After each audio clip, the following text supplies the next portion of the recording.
ಮೋಕ್ಷ ಮಾರ್ಗದಲ್ಲಿ ನಡೆಸುವುದೆಂಬನು ದರ್ಶನವು. ಸಮ್ಯಕ್ ಜ್ಞಾನವ ನಾವು ಪಡೆಯಲು ಮೊದಲ ಮೆಟ್ಟಿಲೇ ದರ್ಶನವು. ಮೊದಲ ಮೆಟ್ಟಿಲೇ ದರ್ಶನವು. ಸಮ್ಯಕ್ ದರ್ಶನ, ಸಮ್ಯಕ್ ದರ್ಶನ, ಸಮ್ಯಕ್ ದರ್ಶನ, ಸಮ್ಯಕ್ ದರ್ಶನ.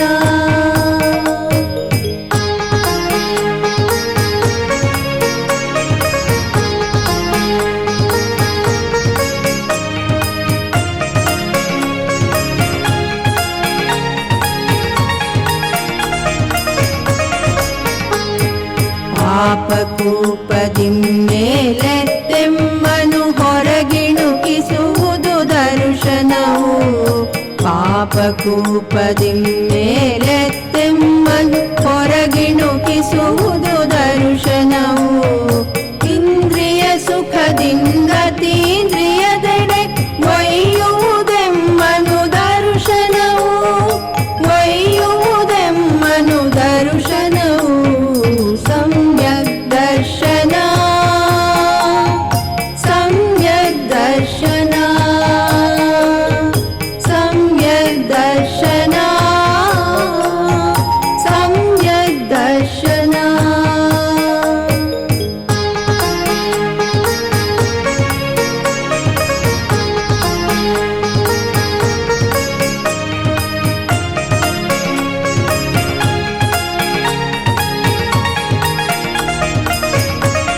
ಪ್ರಿಯ ವೀಕ್ಷಕರೇ, ಪ್ರತಿ ಭಾನುವಾರ ಬೆಳಗ್ಗೆ ಚಂದನ ವಾಹಿನಿಯಲ್ಲಿ ಪ್ರಸಾರವಾಗುತ್ತಿರುವ ರತ್ನತ್ರಯ ಕಾರ್ಯಕ್ರಮವನ್ನು ವೀಕ್ಷಿಸುತ್ತಿರುವ ತಮ್ಮೆಲ್ಲರಿಗೂ ಹೃತ್ಪೂರ್ವಕವಾದ ಸುಸ್ವಾಗತ. ರತ್ನತ್ರಯ, ರತ್ನತ್ರಯ, ರತ್ನತ್ರಯ, ರತ್ನತ್ರಯ. ಪರಮ ಪೂಜ್ಯ ಆಚಾರ್ಯ ಶ್ರೀ 108 ಅನೇಕಾಂತ ಸಾಗರ ಮಹಾರಾಜರ 28ನೇ ಪಾವನ ವರ್ಷಯೋಗದ ಸಂದರ್ಭದಲ್ಲಿ ಬೆಂಗಳೂರು ಪುರಪ್ರವೇಶ ವೈಭವದಿಂದ ಜರುಗಿತು.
मूलनायक श्री देवादेव ऋषभदेव भगवान की।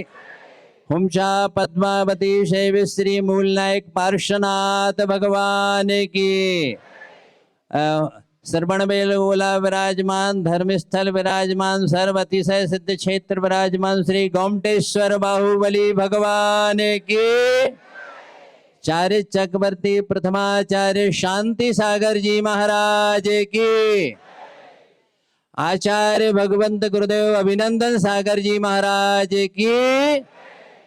ವಿಶೇಷವಾಗಿ ಈ ವರ್ಷ ಒಂದು ಚಾತುರ್ಮಾಸ ಕಾರ್ಯಕ್ರಮ ಆಗುವಂಥದ್ದು.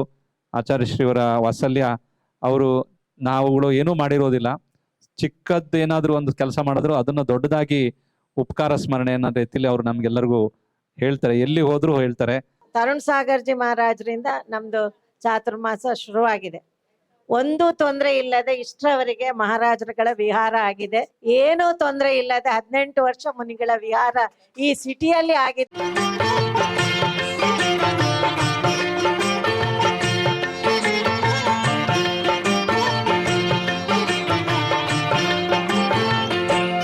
ದೇವಾದಿನಾಥ ಜಿನಪ ವೃಷಭ ದಿವ್ಯ ಶಾಂತ ರೂಪ, ಶಾಂತಿ ನೀಡು ಜಿನಪ ಮೋಕ್ಷ ಭೂಪ ಜ್ಞಾನ ದೀಪ, ತೋರೈ ಬೀರೈ ನೀನೇ ಕೃಪಾ. आचार्य श्री शांति सागर जी सब लोग जानते हैं, प्रथम आचार्य चारित्र चक्रवर्ती आचार्य श्री शांति सागर जी के बारे में कौन नहीं जानता, ऐसा हो नहीं सकता. जिसको जैन धर्म का अल्पसा भी ज्ञान है वो आचार्य शांति सागर जी को जानता है, क्योंकि आचार्य शांति सागर जी ने ही जो मुनि परंपरा और आचार्य परंपरा खंडित होने लगी थी, कुछ अंश में खंडित हो चुकी थी, उसको उन्होंने पुनरुज्जीवित किया. माँ की तो भावना रहती है, पिता की भावना रहती है, अब सक्सेस किसको करना है, बेटे को. संत की तो एक भावना है, हम क्योंकि भावना में ही भगवान वास होते हैं. हम जानते हैं, करना मुझे एक्सपीरियंस है. 88, 92 और 93 दल्ली नान मूर ಚಾತುರ್ಮಾಸ ಶ್ರವಣ ಬೆಳಗೊಳ ಮಾಡಿದೆ. 3 ವರ್ಷ ನಾನು कर्नाटकದಲ್ಲಿ संस्कृत कलिದೆ. कर्नाटक के लोग बहुत भोले भाले सीधे साधे होते हैं, भक्ति बहुत करते हैं, हृदय से करते हैं. ಅನುದಿನ ಧರ್ಮಾಮೃತವನು ಕರುಣಿಸು ದೇವೇಂದ್ರ ಕೀರ್ತೀಶ್ವರ ದೇವ, ದಿವ್ಯ ಚರಣವ ಪೂಜಿಪೆ ದೇವ. ಕುಂಕುಮ ಕೇಸರಿ ಪರಿಮಳವೀವ ಚಂದನ ಪಂಕವ ನಿಡುವೆ, ರಾಜಗಣಾರ್ಜಿತ ಶ್ರೀ ಗುರು ಪುಂಗವ ತ್ರಯಾ ರತ್ನತ್ರಯಾ, ರತ್ನತ್ರಯಾ ರತ್ನತ್ರಯಾ. ರತ್ನತ್ರಯದ ವೀಕ್ಷಕರಿಗೆಲ್ಲ ವಂದನೆಗಳು. ರತ್ನತ್ರಯ ಕಾರ್ಯಕ್ರಮದಲ್ಲಿ ತಮ್ಮ ಸಭಾ ಕಾರ್ಯಕ್ರಮಗಳನ್ನು ಪ್ರಸಾರ ಮಾಡಬಯಸುವವರು ದೂರವಾಣಿ ಸಂಖ್ಯೆಯನ್ನು ಸಂಪರ್ಕಿಸಿರಿ. 9964064188, 8618673859. ರತ್ನತ್ರಯ ಕಾರ್ಯಕ್ರಮದಲ್ಲಿ ಜಾಹೀರಾತುಗಳನ್ನು ನೀಡಬಯಸುವವರು ಸಂಪರ್ಕಿಸಿರಿ. 9964064188 ಮತ್ತು 8618673859. ತ್ರಯಾ ರತ್ನತ್ರಯಾ. ಜೈನ ಸಾಹಿತ್ಯ ಸಿರಿ ಕಾರ್ಯಕ್ರಮವನ್ನು ವೀಕ್ಷಿಸಲಿದ್ದೀರಿ. ಈ ಮೂರ್ಖನನು ನೀನು ಮುಂದೆಯೂ ಕೈ ಹಲಮಯ ಪಾವನ ರೂಪ ಶ್ರೀ ವರ ಆದಿನಾಥ ವೈಭವ ಪರಮ ಸಾಸಿರದೆಂಟು ನಾಮದಿಂಪಾಡುತ್ತ ಪರಮ ಭಕ್ತಿಯೋಳಾರಾಧಿಪೆನು, ಪರಮ ಭಕ್ತಿಯೋಳಾರಾಧಿಪೆನು.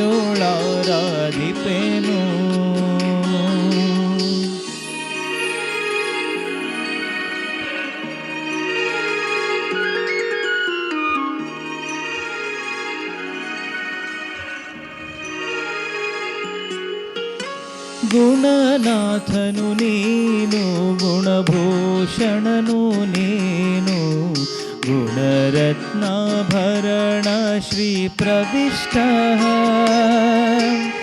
ಗುಣಗ್ರಾಹಿ ಗುಣಶೀಲ ಗುಣಗಂಭೀರನು ನೀನು ಗುಣನಿಲಯ ಶ್ರೀ ಆದಿ ಜಿನಪ ಗುಣನಿಲಯ ಶ್ರೀ ಆದಿ ಜಿನಪ ಕರುಣಾಳು ಬಾ ಬೆಳಕಿ ಮುಸುಕಿದೆ ಮಬ್ಬಿನಲಿ ಕೈ ಹಿಡಿದು ನಡೆಸೆನ್ನನು. ಪಂಪ ರಾಮಾಯಣ ಎಂಬ ಮೇರು ಕೃತಿಯ ಸಾರವನ್ನು ನಮ್ಮೆಲ್ಲರಿಗೂ ಉಣಬಡಿಸಲು ಸಿದ್ಧವಾಗಿರುವಂತಹ ಡಾಕ್ಟರ್ ಬೈರಮಂಗಲ ರಾಮೇಗೌಡ ಸರ್ ಅವರಿಗೆ ಇದೀಗ ವೇದಿಕೆ. ಕಾವ್ಯ ಬರೆಯುವುದಕ್ಕೆ ಕವಿಗಳಿಗೂ ಪುರುಸೊತ್ತಿಲ್ಲ, ಅದನ್ನು ಓದುವುದಕ್ಕೆ ಜನಗಳಿಗೂ ಪುರುಸೊತ್ತಿಲ್ಲ. ಇಂಥ ಒಂದು ಸಂದರ್ಭದಲ್ಲಿ ಭಾವಗೀತೆಗಳನ್ನು, ಕವಿತೆಗಳನ್ನು, ಸಾಹಿತ್ಯದ ಬೇರೆ ಬೇರೆ ಹೊಸಗನ್ನಡದ ಪ್ರಕಾರಗಳನ್ನು ಬರೆದುಕೊಂಡರೆ ಸಾಕು. ಈಗ ಮಹಾಕಾವ್ಯಗಳಿಗೆ ಕೊನೆಯ ಮೊಳೆಯನ್ನು ಒಡೆಯಬೇಕಾದಂಥ ಸನ್ನಿವೇಶ ಎದುರಾಗಿದೆ ಅಂತ ನಾವೆಲ್ಲ ಅಂದುಕೊಂಡಿದ್ದಂಥ ಸಂದರ್ಭದಲ್ಲೂ ಕೂಡ ಕುವೆಂಪು ಅವರು ಶ್ರೀರಾಮಾಯಣ ದರ್ಶನಂ ಅನ್ನುವಂಥ ಹೆಸರಿನಲ್ಲಿ ಮಹಾಕಾವ್ಯವನ್ನು ಬರೀತಾರೆ.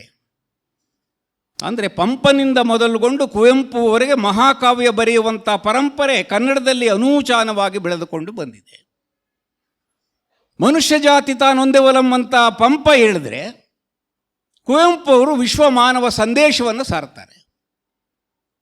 ಆ ವಿಶ್ವಮಾನವ ಸಂದೇಶದ ತಿರುಳನ್ನು ಜಾತಿ ಮತ್ತು ಮತ ಇವುಗಳನ್ನು ಸಂಪೂರ್ಣವಾಗಿ ಪಕ್ಕಕ್ಕಿಟ್ಟು ಭಾರತೀಯರು ನಾವು ಅನ್ನುವಂಥ ಭಾವನೆಯಿಂದ ಎಲ್ಲರೂ ಕೂಡ ಅಳವಡಿಸಿಕೊಳ್ಳಬೇಕಾದಂಥ ಒಂದು ಅಗತ್ಯ ಮಾತ್ರವಲ್ಲ, ಅನಿವಾರ್ಯತೆ ಇದೆ ಅನ್ನುವ ಸಂದರ್ಭದಲ್ಲಿ ನಾವಿದ್ದೇವೆ. ಇಂಥ ಒಂದು ಸಂದರ್ಭದಲ್ಲಿ ನಾಗಚಂದ್ರ ಕವಿ, ಜೈನಮತೀಯನಾಗಿರುವಂಥ ಕವಿ, 11-12ನೇ ಶತಮಾನದ ನಡುವೆ ಇದ್ದಂಥ ಕವಿ, ಅವನು ಕೂಡ ಪಂಪನ ಮಾದರಿಯನ್ನು ಅನುಸರಿಸಿ 2 ಕಾವ್ಯಗಳನ್ನು ಬರೀತಾನೆ. ಬೇರೆ ಕಾವ್ಯಗಳನ್ನು ಬರೆದಿದ್ದಾನೆ ಅಂತ ಹೇಳಲಾಗ್ತದೆ, ಅದು ಉಪಲಬ್ಧವಿಲ್ಲ. ಅದರಲ್ಲಿ ಇವತ್ತು ಚರ್ಚೆ ಮಾಡಬೇಕಾಗಿರುವಂಥದ್ದು ಅಥವಾ ಪರಿಚಯ ಮಾಡಬೇಕಾಗಿರುವಂಥದ್ದು ಪಂಪ ರಾಮಾಯಣವನ್ನು ಕುರಿತಂತೆ.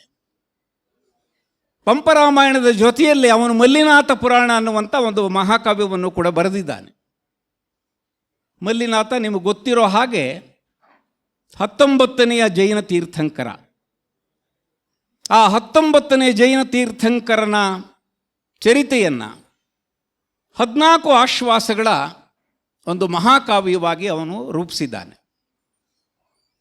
ಮಲ್ಲಿನಾಥ ಚರಿತೆಯನ್ನು ಬರೆದು ಕೈಯನ್ನು ಪಳಗಿಸ್ಕೊಂಡಿರುವಂಥ ನಾಗಚಂದ್ರ ಪಂಪ ರಾಮಾಯಣವನ್ನು ಭಾಳ ಅದ್ಭುತವಾದ ರೀತಿಯಲ್ಲಿ, ರೋಚಕವಾಗಿರುವಂಥ ರೀತಿಯಲ್ಲಿ, ಭಾಳ ಸುಂದರವಾದಂಥ ರೀತಿಯಲ್ಲಿ ಇವೆಲ್ಲವನ್ನೂ ಕೂಡ ಒಟ್ಟಿಸಿದಾಗ ಒಂದು ಅಭಿಪ್ರಾಯ ಏನು ಮೂಡ್ತದೆ, ಆ ರೀತಿಯಲ್ಲಿ ಪಂಪ ರಾಮಾಯಣವನ್ನು ರಚಿಸಿದ್ದಾನೆ. ಪಂಪ ರಾಮಾಯಣಕ್ಕೆ ಯಾಕೆ ಆ ಹೆಸರು ಬಂತು? ಆ ಹೆಸರಿನಿಂದಲೇ ಅದು ಯಾಕೆ ಜನಪ್ರಿಯವಾಯಿತು? ನಾಗಚಂದ್ರ ಅದನ್ನು ಬರೆದದ್ದು ಶ್ರೀರಾಮಚಂದ್ರ ಚರಿತ ಪುರಾಣ ಅಂತ. ರಾಮಚಂದ್ರ ಚರಿತ ಪುರಾಣ ಅನ್ನುವಂಥದ್ದು ಕವಿ ನಾಗಚಂದ್ರ ಇಟ್ಟಂಥ ಹೆಸರು.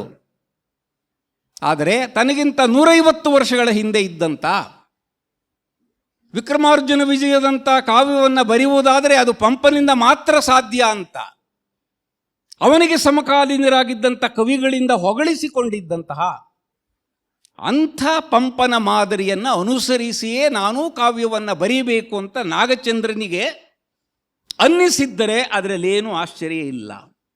ಇವತ್ತು ಫೇಸ್ಬುಕ್ಕು, ಮುಖಪುಸ್ತಕ ಅಂತವೆಲ್ಲ ಬಂದ ಮೇಲೆ ಕವಿತೆ ಬರೆಯುವಂಥದ್ದು ಸುಲಭ ಆಗ್ಬಿಟ್ಟಿದೆ. ಅಲ್ಲಿ ತೂರಿ ಬಿಡುವಂಥ ಕವಿತೆಗಳು ನೋಡಿ ನಾನು 4 ಸಾಲು ಬರೆಯಬಹುದು, 10 ಸಾಲು ಬರೆಯಬಹುದು ಅಂತ ಅನಿಸಿ ಕಾವ್ಯದ ಬಗ್ಗೆ, ಕಾವ್ಯ ಸ್ವರೂಪದ ಬಗ್ಗೆ, ಕಾವ್ಯ ಲಕ್ಷಣದ ಬಗ್ಗೆ ಏನೇನೂ ಚಿಂತನೆಯನ್ನು ಮಾಡದೇನೆ ನಾನು ಒಂದು ಕವಿತೆಯನ್ನು ಬರೆದಿದ್ದೇನೆ ಅಂತ ಫೇಸ್ಬುಕ್ಗೆ ಹಾಕಿದ್ರೆ 10, 20, 100 ಮೆಚ್ಚುಗೆಗಳು ಬಂದರೆ ಅದೇ ಒಂದು ರೀತಿಯಲ್ಲಿ ಅವ್ರಿಗೆ ಪ್ರೇರಣೆಯಾಗಿ ಅವರು ಬರೀತಾ ಬರೀತಾ ಕವಿಯೇ ಆಗಿಬಿಡುವಂಥ ಸೋಜಿಗ ನಮ್ಮ ಎದುರುಗಡೆ ಇದೆ. ಅಂದರೆ ನಿಜವಾಗಿ ಕವಿತೆ ನಮಗೆ ಪ್ರಿಯವಾಗಿದ್ದರೆ, ನಮ್ಮ ಗಮನವನ್ನು ಸೆಳೆದಿದ್ದರೆ, ಕವಿತೆ ಎನ್ನುವಂಥದ್ದು ಗದ್ಯಕ್ಕಿಂತ ಭಿನ್ನವಾಗಿರುವಂಥದ್ದು. 15-20 ಸಾಲಿನಲ್ಲಿ ಕವಿ ಏನು ಆಟ ಆಡ್ತಾನೆ?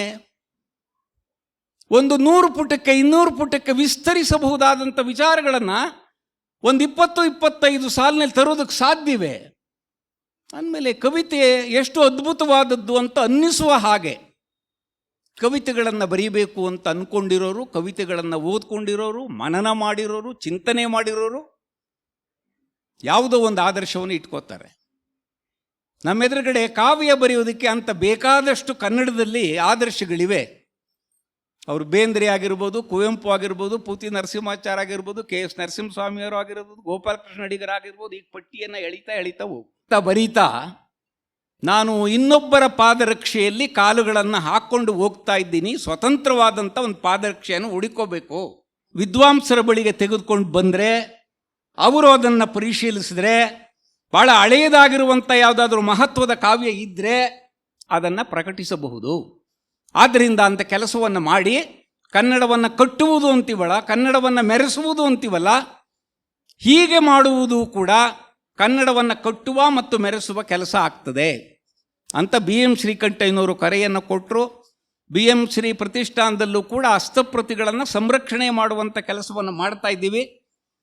ನಾವು ಸಂರಕ್ಷಣೆ ಮಾಡಿದಂಥ ಅದ್ಭುತ ರಾಮಾಯಣ ಎನ್ನುವಂಥ ಒಂದು ಕೃತಿ ಇತ್ತೀಚೆಗೆ ರಾಷ್ಟ್ರಪತಿ ಭವನದಲ್ಲಿ ನವದೆಹಲಿಯಲ್ಲಿ ಅವರು ನಾವೊಂದು ವಸ್ತು ಸಂಗ್ರಹಾಲಯವನ್ನು ಮಾಡ್ತಾ ಇದ್ದೀವಿ, ಹಸ್ತಪ್ರತಿಗಳ ಸಂಗ್ರಹ, ನಿಮ್ಮಲ್ಲಿರುವಂಥ ಒಂದು ಹಳೆಯದಾಗಿರುವಂಥ ಹಸ್ತಪ್ರತಿಯನ್ನು ನಮಗೆ ಕೊಡಿ ಅಂತ ನಮ್ಮನ್ನೆಲ್ಲ ಅಲ್ಲಿ ಕರೆಸಿ ನಮಗೆ ಸನ್ಮಾನ ಮಾಡಿ, ಈಗ ನಾವು ಸಂಗ್ರಹ ಮಾಡಿದ್ದಂಥ ಒಂದು ಪ್ರಾಚೀನ ಹಸ್ತಪ್ರತಿ ರಾಷ್ಟ್ರಪತಿ ಭವನದ ವಸ್ತು ಸಂಗ್ರಹಾಲಯದಲ್ಲಿ ಇದೆ. ನಾನು ನಾಗಚಂದ್ರನನ್ನು ನೆನಪು ಮಾಡಿಕೊಂಡು ಈ ವಿಚಾರವನ್ನು ನಿಮ್ಮ ಗಮನಕ್ಕೆ ತರೋದಕ್ಕೆ ಬಯಸ್ತಾ ಇದ್ದೀನಿ. ಇವತ್ತು ನಿಮ್ಮ ಮನೆಗಳಲ್ಲಿ ಈ ಥರನಾಗಿರುವಂಥ ಹಸ್ತಪ್ರತಿಗಳು ಇದ್ದರೆ, ಓಲೆಗರಿ ರೂಪದಲ್ಲಿ, ತಾಳೆಗರಿ ರೂಪದಲ್ಲಿ ಪೂಜೆ ಮಾಡಿ ಭಕ್ತಿ ತೋರಿ ಮತ್ತೆ ಅವುಗಳನ್ನು ಅಲ್ಲೇ ಇಡುವಂಥ ಕೆಲಸವನ್ನು ಇಂದಿನವರು ಮಾಡ್ಕೊಬಂದಂತೆ ನೀವು ಕೂಡ ಮಾಡ್ತಾ ಇದ್ದರೆ ಅದನ್ನು ದಯಮಾಡಿ BM ಶ್ರೀ ಪ್ರತಿಷ್ಠಾನಕ್ಕೆ ತಂದರೆ ಅದರಲ್ಲಿ ಏನಿದೆ ಅಂತ ನಾವು ಪತ್ತೆ ಹಚ್ತೀವಿ, ಅದನ್ನು ಪ್ರಕಟಿಸುವಂಥ ಕೆಲಸವನ್ನು ಮಾಡ್ತೀವಿ ಎನ್ನುವಂಥ ಕರೆಯನ್ನು ಕೊಟ್ಟು ಮತ್ತೆ ನಾಗಚಂದ್ರನಿಗೆ ವಾಪಸ್ ಬಂದರೆ, ನಾಗಚಂದ್ರ ಪಂಪನ ಆದರ್ಶವನ್ನು ಇಟ್ಟುಕೊಂಡು ಒಂದು ಧಾರ್ಮಿಕ ಕಾವ್ಯವನ್ನು ಮತ್ತೊಂದು ಲೌಕಿಕ ಕಾವ್ಯವನ್ನು ಬರೀತಾನೆ. ಅವನ ರಾಮಚಂದ್ರ ಚರಿತ ಪುರಾಣ ಪಂಪರಾಮಾಯಣ ಅಂತ ಅನ್ನಿಸ್ಕೊಂಡಿದ್ದ್ಯಾಕೆ? ಈಗ ಮತ್ತೆ ನಾವು ಪಂಪನಿಗೆ ಹೋದರೆ, ಪಂಪ ಮಹಾಭಾರತದ ಕಥೆಯನ್ನು ವಸ್ತುವಾಗಿಸಿಕೊಂಡು ಬರೆದಂಥ ಲೌಕಿಕ ಕಾವ್ಯ ವಿಕ್ರಮಾರ್ಜುನ ವಿಜಯ. ಆದಿತೀರ್ಥಂಕರನಾದ ವೃಷಭದೇವನ ಚರಿತ್ರೆಯನ್ನು ಕಾವ್ಯವಾಗಿಸಿ ಬರೆದದ್ದು ಆದಿಪುರಾಣ. ಹಾಗಾಗಿ ನಾಗಚಂದ್ರನಿಗೆ ಈ ಲೌಕಿಕ ಮತ್ತು ಧಾರ್ಮಿಕ ಈ ಎರಡೂ ಕಾವ್ಯಗಳನ್ನು ಬರೀಬೇಕು ಅನ್ನುವಂಥ ಪ್ರೇರಣೆ ಪಂಪನಿಂದ ಬರ್ತದೆ. ಪಂಪನ ಮಹಾಭಾರತವನ್ನು ವಸ್ತುವಾಗಿಸಿಕೊಂಡು ಬರೆದಂಥ ಕಾವ್ಯ ವಿಕ್ರಮಾರ್ಜುನ ವಿಜಯ. ಅದರ ಹೆಸರಾಗಿದ್ದರೂ ಅದು ಪ್ರಸಿದ್ಧವಾದದ್ದು ಪಂಪ ಭಾರತ ಅಂತ. ವಿಕ್ರಮಾರ್ಜುನ ವಿಜಯವೇ ಪಂಪ ಭಾರತ. ನಿಜವಾದ ಹೆಸರು, ಕವಿ ಕೊಟ್ಟಂಥ ಹೆಸರು ವಿಕ್ರಮಾರ್ಜುನ ವಿಜಯವಾಗಿದ್ದರೂ ಅದು ಪ್ರಸಿದ್ಧವಾದದ್ದು ಪಂಪ ಜೈನ ಕವಿ ಬರೆದಂಥ ಮಹಾಭಾರತದ ಕಾವ್ಯ. ನಾಗಚಂದ್ರನಿಗೆ ಪಂಪನ ವ್ಯಕ್ತಿತ್ವ ಮತ್ತು ಪಂಪನ ಕಾವ್ಯ ಇವುಗಳ ಬಗ್ಗೆ ಎಷ್ಟು ಅಭಿಮಾನ ಇತ್ತು ಅಂತಂದರೆ, ಬರೆದರೆ ನಾನೂ ಕೂಡ ಪಂಪನಂತೆಯೇ ಬರೀಬೇಕು ಅಂತ ಹೇಳಿ ತನ್ನ ಹೆಸರು ನಾಗಚಂದ್ರನಾಗಿದ್ದರೂ ಕೂಡ ಅವನು ತನಗೊಂದು ಬಿರುದನ್ನು ಇಟ್ಕೊಳ್ತಾನೆ, ಅಭಿನವ ಪಂಪ. ಪಂಪನ ಬಗ್ಗೆ ಇದ್ದಂಥ ಅಭಿಮಾನ ನಾಗಚಂದ್ರನನ್ನು ಅಭಿನವ ಪಂಪ ಎಂದು ತನ್ನನ್ನು ತಾನೇ ಕರೆದುಕೊಳ್ಳುವಂತೆ ಮಾಡಿತು. ಇದು ನಾಗಚಂದ್ರ ಅಭಿನವ ಪಂಪನಾಗುವುದಕ್ಕೆ ಕಾರಣ. ಇನ್ನೆರಡನೇದು, ಅವನದ್ದು ಪಂಪ ಭಾರತವಾದರೆ, ಪಂಪ ಬರೆದದ್ದು ಮಹಾಭಾರತ, ಆದ್ದರಿಂದ ಅದು ಪಂಪ ಭಾರತ. ಪಂಪನಂತೆಯೇ ನಾನು ರಾಮಾಯಣವನ್ನು ಆಯ್ಕೆ ಮಾಡಿಕೊಂಡು ಆ ಕಥಾವಸ್ತುವನ್ನು ಇಟ್ಕೊಂಡು ಕಾವ್ಯವನ್ನು ಬರೀತಿದ್ದೇನೆ, ಆದ್ದರಿಂದ ಇದು ಪಂಪ ರಾಮಾಯಣ. ಇದು ಪಂಪನಿಗೆ ನಾಗಚಂದ್ರ ಸಲ್ಲಿಸುತ್ತಿರುವಂಥ ಒಂದು ದೊಡ್ಡ ಗೌರವ. ಯಾಕೆಂದರೆ ಅದನ್ನು ನಾಗಚಂದ್ರನ ರಾಮಾಯಣ ಅಂತ ಕರ್ಕೋಬೋದಾಗಿತ್ತು. ಪಂಪ ಭಾರತ ಅಂತ ಅಂದಂಗೆ ನಾಗಚಂದ್ರ ರಾಮಾಯಣ ಅಂತ ಅನ್ಕೋಬೋದಾಗಿತ್ತು. ಆದರೆ ಪಂಪನ ಬಗ್ಗೆ ಇದ್ದಂಥ ಗೌರವ ಮತ್ತು ಅಭಿಮಾನ ಆ ಪಂಪನನ್ನೇ ಇಲ್ಲೂ ತರುವುದಕ್ಕೆ ಕಾರಣವಾಗಿ ರಾಮಾಯಣ ಕಥಾವಸ್ತುವನ್ನು ಆಧರಿಸಿದಂಥ ಕಾವ್ಯಕ್ಕೆ ಪಂಪರಾಮಾಯಣ ಅಂತ ಅವನು ಇಟ್ಕೊಳ್ತಾನೆ. ಅದೇ ಹೆಸರಿನಲ್ಲಿ ಅದು ಪ್ರಸಿದ್ಧ ಆಗ್ತದೆ. ಈಗ ಶ್ರೀ ರಾಮಚಂದ್ರ ಚರಿತ ಪುರಾಣ ಅನ್ನುವಂಥ ಶೀರ್ಷಿಕೆಯನ್ನು, ಕಾವ್ಯದ ಶೀರ್ಷಿಕೆಯನ್ನು ಗಮನಿಸಿದ್ರೆ ಅದರಲ್ಲಿ ಶ್ರೀರಾಮಚಂದ್ರನ ಚರಿತೆಯೂ ಇದೆ ಮತ್ತು ಪುರಾಣವೂ ಇದೆ. ಚರಿತ್ರೆ ಮತ್ತು ಪುರಾಣ ಒಂದೇ ಅಲ್ಲ. ಚರಿತ್ರೆ, ಇತಿಹಾಸ, ಹಿಸ್ಟ್ರಿ. ಇತಿಹಾಸ ಅನ್ನುವುದಕ್ಕೆ ಕೆಲವು ಸಾಕ್ಷ್ಯಾಧಾರಗಳು ಬೇಕಾಗುತ್ತೆ, ದಾಖಲೆಗಳು ಬೇಕಾಗ್ತದೆ. ಚರಿತ್ರೆ ಯಾವಾಗಲೂ ಕೂಡ ಸಾಕ್ಷ್ಯಾಧಾರಗಳನ್ನು ಅಪೇಕ್ಷಿಸುತ್ತದೆ. ನಾವೆಲ್ಲ ಆಕಸ್ಮಿಕವಾಗಿ ಭಾರತದಂಥ ಒಂದು ದೇಶದಲ್ಲಿ ಯಾವುದೋ ಒಂದು ಧರ್ಮದಲ್ಲಿ, ಯಾವುದೋ ಒಂದು ಜಾತಿಯಲ್ಲಿ, ಯಾವುದೋ ಒಂದು ಪಂಗಡದಲ್ಲಿ, ಯಾವುದೋ ಒಂದು ಸಮುದಾಯದಲ್ಲಿ ಹುಡ್ತೀವಿ. ಒಂದು 4-5 ವರ್ಷ, 6-7 ವರ್ಷಕ್ಕೆ ನಮಗೆ ತಿಳುವಳಿಕೆ ಬರೋದಕ್ಕೆ ಶುರು ಆಗ್ತದೆ. ತಿಳುವಳಿಕೆ ಬರ್ತಿದ್ದಂಗೆ ಸುತ್ತಮುತ್ತ ನಡೀತಿರುವಂಥ ವಿದ್ಯಮಾನಗಳನ್ನ ನೋಡ್ತಿರ್ತೀವಿ, ಎಷ್ಟೋ ವಿಚಾರಗಳನ್ನು ಕೇಳ್ತಾ ಇರ್ತೀವಿ, ಮಾತನಾಡಕ್ಕೆ ಶುರು ಮಾಡ್ತೀವಿ, ಪ್ರತಿಕ್ರಿಯಿಸ್ತಿರ್ತೀವಿ. ನಮ್ಮ ನಡುವೆಯೇ ದೊಡ್ಡ ದೊಡ್ಡ ಸಾಧನೆಗಳನ್ನು ಮಾಡಿರುವಂಥವ್ರು ನೋಡ್ತಾ ಇದ್ದೀವಿ ಬೇರೆ ಬೇರೆ ಕ್ಷೇತ್ರದಲ್ಲಿ. ಆದರೆ ನಮಗೇನಾದರೂ ಅಲ್ಲಿಂದ ಪ್ರೇರಣೆ ಬರಬೇಕಲ್ಲ, ಸ್ಫೂರ್ತಿ ಬರಬೇಕಲ್ಲ. ಹೇಗೋ ಈ ಲೋಕಕ್ಕೆ ಬಂದಿದ್ದೀವಿ, ಹೇಗೋ ಬೆಳೀತಾ ಇದ್ದೀವಿ, ಹೇಗೋ ತಿಂತಾ ಇದ್ದೀವಿ, ಹೇಗೋ ಏನೋ ಮಾಡ್ತಾ ಇದ್ದೀವಿ, ಮಾತಾಡ್ತಾ ಇದ್ದೀವಿ ಅಂತ ಹೇಳ್ಕೊಂಡು ನಾವು ಬದುಕ್ತಾ ಇದ್ದೀವಾ? ನಮಗಿರುವಂಥ ಆಯುಸ್ನಲ್ಲಿ ಅದೆಷ್ಟು ಅಂತ ಗೊತ್ತಿಲ್ಲ, ಅಷ್ಟರೊಳಗಡೆ ನಮ್ಮ ಹೆಜ್ಜೆ ಗುರುತುಗಳನ್ನು ಈ ಲೋಕದಲ್ಲಿ ಬಿಟ್ಟು ಹೋಗುವಂಥ ಕೆಲಸವನ್ನು ಮಾಡ್ತಾ ಇದ್ದೀವಾ? ಇಲ್ಲಿವರೆಗೆ ಸಾವಿರಾರು ವರ್ಷಗಳಿಂದ ಕೋಟಿ ಕೋಟಿ ಜನ ಆಗೋಗಿದ್ದಾರಲ್ಲ, ಕೆಲವರು ಮಾತ್ರ ನಮ್ಮ ನೆನಪಿಗೆ ಬರ್ತಾರೆ, ಯಾವ್ಯಾವುದೋ ಕ್ಷೇತ್ರದಲ್ಲಿ ಸಾಧನೆ ಮಾಡಿರುವಂಥವರು. ಆದರೆ ಇನ್ನು ಉಳಿದವರೆಲ್ಲ ಏನೂ ಮಾಡಲಾಗದೆ ಹೇಗೋ ಇದ್ದು ಹೋಗುವಂಥ ಕೆಲಸವನ್ನು ಮಾಡ್ತಾ ಇದ್ದೀವಲ್ಲ. ನೋಡಿ, ಇದನ್ನು ಕುರಿತು ಪಂಪ ಅವತ್ತು ಆಲೋಚನೆ ಮಾಡ್ತಾನೆ. ಪಂಪನ ಆದರ್ಶವನ್ನು ಇಟ್ಕೊಂಡು ನಾಗಚಂದ್ರ ಆಲೋಚನೆ ಮಾಡ್ತಾನೆ. ಅವನು ಮಲ್ಲಿನಾಥ ಪುರಾಣವನ್ನು ಬರೆಯುವಾಗಲೂ, ರಾಮಚಂದ್ರ ಚರಿತ ಪುರಾಣವನ್ನು ಬರೆಯುವಾಗಲೂ ಅದನ್ನು ಹೇಳ್ತಾನೆ, ಇದು ಮನರಂಜನೆಗಾಗಿ ಬರೆಯುತ್ತಿರುವಂಥ ಕಾವ್ಯವಲ್ಲ. ಅನೇಕ ಸಾರಿ ನಾವು ಪುರಾಣವನ್ನು ಓದುವಂಥದ್ದು ಕಾಲಹರಣ ಮಾಡುವುದಕ್ಕೋಸ್ಕರ, ಮಾಡಕ್ಕೆ ಬೇರೆ ಏನೂ ಕೆಲಸ ಇಲ್ಲದೆ ಇದ್ದಂಥ ಸಂದರ್ಭದಲ್ಲಿ ನಮಗೆ ಹಿಂದಿನವರು ಕಲಿಸ್ಬಿಟ್ಟಿದ್ದಾರೆ. ನಮಗೆ 1 ಗಂಟೆ 2 ಗಂಟೆ 3 ಗಂಟೆ ನಮಗಿಷ್ಟವಾದಂಥ ಒಂದು ಪುರಾಣ ಶ್ರವಣವನ್ನು ಮಾಡುವುದು. ಬೇರೆಯವರು ಯಾರೋ ಓದ್ತಾ ಇರ್ತಾರೆ, ನಾವು ಕೇಳಿಸ್ಕೊಳ್ಳುವುದು. ನಮಗೆ ಅಕ್ಷರ ಗೊತ್ತಿದ್ರೆ, ಓದಕ್ಕೆ ಗೊತ್ತಿದ್ರೆ ನಾವು ಅದನ್ನು ಓದುವುದು, ಈ ಕೆಲಸವನ್ನು ಮಾಡ್ತಾ ಇದ್ದೀವಿ. ಆದರೆ ಅದರೊಳಗಡೆ ಇರುವಂಥ ವಿಚಾರವನ್ನು ಗ್ರಹಿಸ್ತಾ ಇದ್ದೀವೋ? ಯಾಂತ್ರಿಕವಾಗಿ ಕೇಳಿಸಿಕೊಳ್ಳುವ, ಯಾಂತ್ರಿಕವಾಗಿ ಓದುವಂಥ ಕೆಲಸ ನಡೀತಾ ಇದೆಯೋ? ಇದ್ರ ಬಗ್ಗೆ ಭಾಳಷ್ಟು ಜನ ತಲೆ ಕೆಡಿಸ್ಕೊಂಡಿಲ್ಲ. ಆ ಥರನಾಗಿರುವಂಥದ್ದು ನಡೀತಿರ್ತದೆ. ಅವನು ಹೇಳ್ತಾನೆ, ಕಾವ್ಯ ಎನ್ನುವಂಥದ್ದು ಮನರಂಜನೆಗಾಗಿ ಅಲ್ಲ. ನಾನೇನು ಕಾವ್ಯದಲ್ಲಿ ಬರೀತೀನಿ ಅದನ್ನು ಓದ್ಕೊಂಡು ಜನ ಇನ್ನೂ ಚೆನ್ನಾಗಿ ಬಾಳಿ ಬದುಕಬೇಕು. ಈ ಮಾತು ಭಾಳ ಮುಖ್ಯವಾದದ್ದು. ಅವನ ನಂತರ ಬಂದಂಥ ರಾಘವಾಂಕ ಹರಿಶ್ಚಂದ್ರ ಕಾವ್ಯ ಬರೆಯುವಾಗಲೂ ಕೂಡ ಈ ಮಾತನ್ನು ಇನ್ನೊಂದು ರೀತಿಯಲ್ಲಿ ಹೇಳ್ತಾನೆ. ಜನ ಬದುಕಲೆಂದು ಕಾವ್ಯಂ ಬರೆದೆನ್ ಅನಪೇಕ್ಷೆಯಂ. ಜನ ಬದುಕಬೇಕು ಅಂತ ಹೇಳಿ ನಾನು ಈ ಕಾವ್ಯವನ್ನು ಬರೀತಿದ್ದೀನಿ, ಬೇರೆ ಇನ್ಯಾವ ಉದ್ದೇಶವೂ ಇಲ್ಲ. ಹಾಗಾದ್ರೆ ಕಾವ್ಯ ಬರೆಯೋದ್ರಿಂದ, ಕಾವ್ಯ ಓದೋದ್ರಿಂದ ಜನ ಬದುಕೋಕೆ ಸಾಧ್ಯವಾ? ಬದುಕೋದು ಅಂತ ಅಂದ್ರೆ ನಾನು ಹೇಳಿದ್ನಲ್ಲ ಮೊದಲು, ನಮಗಿಂತ ಹಿಂದೆ ಇದ್ದಂಥವರು ಬೇರೆ ಬೇರೆ ಕ್ಷೇತ್ರಗಳಲ್ಲಿ ಏನೇನು ಸಾಧನೆಗಳನ್ನು ಮಾಡಿದ್ದಾರೆ ಎನ್ನುವಂಥದ್ದನ್ನು ಗಮನಿಸದೆ ನಮಗೇನು ತೋಚದೋ ಅದನ್ನು ಮಾಡಿಕೊಂಡು ಹೇಗೋ ಕಾಲ ಕಳೆದು ಬಿಡ್ತೀವಲ್ಲ, ಆ ರೀತಿಯಲ್ಲಿ ಅಲ್ಲ. ಬೇರೆಯವರಿಗೆ ಆದರ್ಶವಾಗುವ ರೀತಿಯಲ್ಲಿ ಬದುಕಬೇಕು. ನಮ್ಮ ಬದುಕನ್ನು ಔನ್ನತ್ಯಕ್ಕೆ ತೆಗೆದುಕೊಂಡು ಹೋಗಬೇಕು. 4 ಜನ ಮೆಚ್ಚಬೇಕು, ಬಾಯಿ ಮೇಲೆ ಬೆರಳಿಟ್ಕೋಬೇಕು. ನಮ್ಮ ಪಕ್ಕದ ಮನೆಯಲ್ಲೇ ಇದ್ದ ಈ ಹುಡುಗ, ನಮ್ಮ ಎದುರುಗಡೆ ಮನೆಯಲ್ಲಿ ಇದ್ದ ಈ ಹುಡುಗಿ, ಈಗ ಪರೀಕ್ಷೆ ಫಲಿತಾಂಶ ಬಂದಾಗ 100ಕ್ಕೆ 100 ಎಲ್ಲದರಲ್ಲೂ ತೆಗೆದಿದ್ದಾಳೆ, 100ಕ್ಕೆ 97, 98, 99. ಎಲ್ಲಿತ್ತು ಆ ಶಕ್ತಿ ಅಂತ ಜನ ಕೆಲವು ದಿವಸ ಆದ್ರೂ ಬೆರಗಾಗಿ ಮಾತನಾಡಿಕೊಳ್ಳುತ್ತಾರೆ. ನಾಗಚಂದ್ರ ಕಾವ್ಯವನ್ನು ಬರೆದಿದ್ದು ಜನ ಇದನ್ನ ಓದಿ ತಿಳ್ಕೋಬೇಕು, ತಿಳಿದು ತಮ್ಮ ಬದುಕನ್ನು ಎತ್ತರಿಸ್ಕೋಬೇಕು, ಅವರು ಚೆನ್ನಾಗಿ ಬದುಕಬೇಕು. ಜನ ಚೆನ್ನಾಗಿ ಬದುಕುವುದಕ್ಕೆ ಏನು ಬೇಕೋ ಅದನ್ನೆಲ್ಲವನ್ನೂ ಕೂಡ ನಾನು ಈ ಕಾವ್ಯದ ಮೂಲಕವಾಗಿ ಕೊಡುವಂಥ ಕೆಲಸವನ್ನು ಮಾಡ್ತಾ ಇದ್ದೇನೆ. ನೋಡಿ, ಇದಕ್ಕಾಗಿ ಈ ವಿಚಾರಗಳನ್ನು ಹೇಳೋದಕ್ಕೋಸ್ಕರ ಯಾಕೆ ರಾಮಾಯಣ ಕಥಾವಸ್ತುವನ್ನು ನಾಗಚಂದ್ರ ಆಯ್ಕೆ ಮಾಡಿಕೊಂಡ ಅನ್ನುವಂಥ ಒಂದು ಪ್ರಶ್ನೆಯನ್ನು ಪ್ರಾರಂಭದಲ್ಲೇ ಹಾಕ್ಕೊಂಡು ಅದಕ್ಕೆ ಉತ್ತರ ಕಂಡುಕೊಳ್ಳಿ. ಕೆಲವರಿಗೆ ವಾಲ್ಮೀಕಿ ರಾಮಾಯಣದ ಕಥೆಯನ್ನು ಸಂಸ್ಕೃತದಲ್ಲಿ ಕಾವ್ಯವಾಗಿ ಬರೆದವರಲ್ಲಿ ಮೊದಲಿಗ.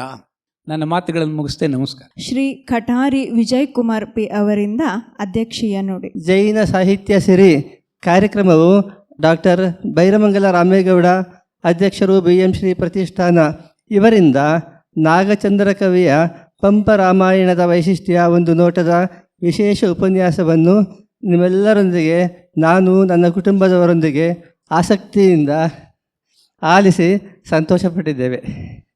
ನಮ್ಮ ಕನ್ನಡ ನಾಡಿನ ನಾಡೋಜ ಆದಿಕವಿ ಪಂಪ ರನ್ನ, ಪೊನ್ನ, ನಾಗಚಂದ್ರ, ದಾನಚಿಂತಾಮಣಿ, ಅತ್ತಿಮಬ್ಬೆ, ರತ್ನಾಕರ ಭರಣಿ ಮುಂತಾದ ಅನೇಕ ಪ್ರಾಚೀನ ಕವಿಗಳಿಂದ ಕನ್ನಡದಲ್ಲಿ ಕಾವ್ಯಗಳು, ಪದ್ಯ ಗದ್ಯಗಳಿಂದ ಕೂಡಿದ ಚಂಪೂ ಕಾವ್ಯ, ತ್ರಿಪದಿ, ಷಟ್ಪದಿ, ಕಂದ ಪದ್ಯಗಳು, ನಾಟಕಗಳು, ಶಾಸನಗಳು, ತಾಳೆಗರಿ ಗ್ರಂಥಗಳು, ತಾಮ್ರ ಶಾಸನಗಳು, ಶಿಲಾಶಾಸನಗಳು, ದತ್ತಿ ಶಾಸನಗಳು, ರಾಜನ ಆಳ್ವಿಕೆಯ ಆದೇಶಗಳು, ಜೈನ ಮುನಿಗಳು, ಜೈನ ಧರ್ಮೀಯರು ಸಲ್ಲೇಖನ, ಯಮಸಲ್ಲೇಖನ ವ್ರತಗಳಿಂದ ತಮ್ಮ ಜೀವವನ್ನು ತೊರೆದ ವಿಷಯಗಳನ್ನು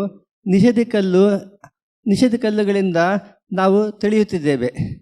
ಈಗಿನ 20-21ನೇ ಶತಮಾನದಲ್ಲಿ ಇವುಗಳನ್ನು ಅಧ್ಯಯನ ಮಾಡಿ ಸಂಪಾದಿಸಿಕೊಟ್ಟ ಪ್ರಮುಖರಲ್ಲಿ ವೆಂಕಟರಾಮಪ್ಪ, BL ರೈಸ್, ನರಸಿಂಹಾಚಾರ್ಯರು, BM ಶ್ರೀ, DL ನರಸಿಂಹಾಚಾರ್ಯರು, ತಾಸು ಶಾಮರಾಯರು, TV Venkatachala Shastri, Nadoja professor Hampana, Nadoja professor Kamala Hampana ಮುಂತಾದ ಅನೇಕರಿಂದ ನವರಸಗಳಿಂದ ಕೂಡಿರುವ ಜೈನ ಸಾಹಿತ್ಯವನ್ನು ಪರಿಚಯಿಸಿದ್ದಾರೆ.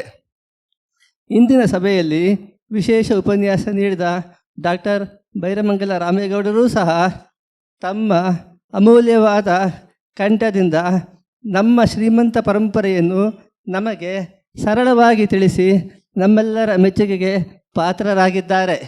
ಇಷ್ಟು ಹೇಳಿ ನನ್ನ ಮಾತುಗಳನ್ನು ಮುಗಿಸುತ್ತೇನೆ. ಈ ಕಾರ್ಯಕ್ರಮಕ್ಕೆ ಮೊದಲಿನಿಂದಲೂ ಮಾಧ್ಯಮ ಸಹಯೋಗ ನೀಡುತ್ತಿರುವ ರತ್ನತ್ರಯ ಕ್ರಿಯೇಷನ್ಸ್ನ ಶ್ರೀಮತಿ ಡಾಕ್ಟರ್ ನೀರಜಾ ನಾಗೇಂದ್ರ ಕುಮಾರ್ ಮತ್ತು ಶ್ರೀ ಡಾಕ್ಟರ್ ನಾಗೇಂದ್ರ ಕುಮಾರ್ ದಂಪತಿಯವರು ನಮ್ಮ ಕಾರ್ಯಕ್ರಮವನ್ನು ಅಚ್ಚುಕಟ್ಟಾಗಿ ಚಿತ್ರಿಸಿ ತೋರಿಸುತ್ತಿದ್ದಾರೆ. ಅವರಿಗೂ ಮತ್ತು ಅವರ ತಾಂತ್ರಿಕ ಸಿಬ್ಬಂದಿ ವರ್ಗದವರಿಗೂ ಧನ್ಯವಾದಗಳು. ಮತ್ತು ನಮ್ಮ ಪ್ರತಿ ಕಾರ್ಯಕ್ರಮಕ್ಕೆ ಆಗಮಿಸಿ ಪತ್ರಿಕೆಗಳಲ್ಲಿ ಜೈನ ಸಾಹಿತ್ಯ ಸಿರಿ ಕಾರ್ಯಕ್ರಮದ ಬಗ್ಗೆ ಪ್ರಕಟಿಸುತ್ತಿರುವ ಪತ್ರಿಕಾ ಮಿತ್ರರಿಗೂ ಧನ್ಯವಾದಗಳು.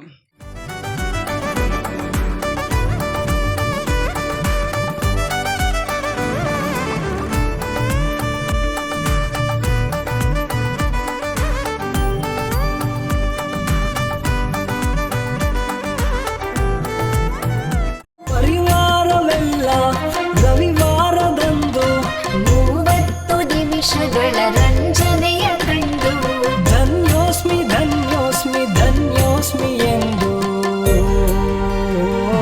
ರತ್ನತ್ರಯ ರತ್ನತ್ರಯ ನೀರಜಾ ನಾಗೇಂದ್ರ ಕಂಡಂತ ಕನಸು, ಆ ಕನಸ ಕೈಗೂಡೆ ಮಾಡಿಹರು ಮನಸ್ಸು. ಜಿನ ಧರ್ಮ ಧಾರ್ಮಿಕತೆ ಇದೆ ಮೊದಲ